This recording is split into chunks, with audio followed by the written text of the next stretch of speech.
ఎవరైతే చూస్తున్నారో ఈ వీడియోని దయచేసి నా ఛానల్ అయితే సబ్స్క్రైబ్ చేయండి. నేనైతే అప్డేట్స్ ఇస్తున్నాను ఎప్పటికప్పుడు బిగ్ బాస్ తెలుగు గురించి. ప్లీజ్ సబ్స్క్రైబ్ చేయండి ప్లీజ్. అయితే విషయం ఏంటంటే ఎవరైతే ఎవిక్టెడ్ అయ్యారో ఆల్రెడీ వాళ్ళందరూ నిన్న వచ్చి నామినేషన్లు వేశారు కదా, అందులోంచి ఇవాళైతే మాత్రం భరణి గారు అలాగే శ్రీజ వీళ్ళిద్దరు కూడా హౌస్లోకి అయితే ఎంటర్ అయ్యారు రీఎంట్రీ కోసం. వీళ్ళిద్దరిని బిగ్ బాస్ ఏం చేశారంటే హౌస్లో వదిలిపెట్టాడు ప్రస్తుతానికి.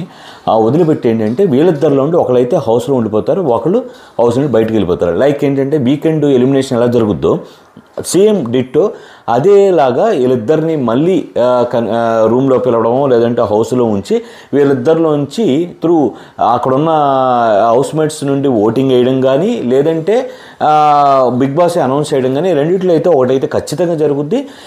ఇందులో శ్రీజ ఉంటుందా హౌస్లో, భరణి గారు ఉంటుందా అనేది కామెంట్ రూపంలో అయితే తెలియజేయండి. అలాగే నా ఛానల్ని సబ్స్క్రైబ్ చేయండి. ఇంకోటి భరణి గారికి అయితే ఎక్కువ ఛాన్సులు ఉన్నాయనేది నా ఫీలింగ్ శ్రీజ గారి కన్నా నా కంపారిటివ్లీ. సో వీళ్ళిద్దరిలో ఎవరు హౌస్లో ఉండబోతున్నారు, ఎవరు బయటికి వెళ్ళిపోతున్నారు అనేది ఈరోజైతే హాట్ టాపిక్ అని చెప్పాలి.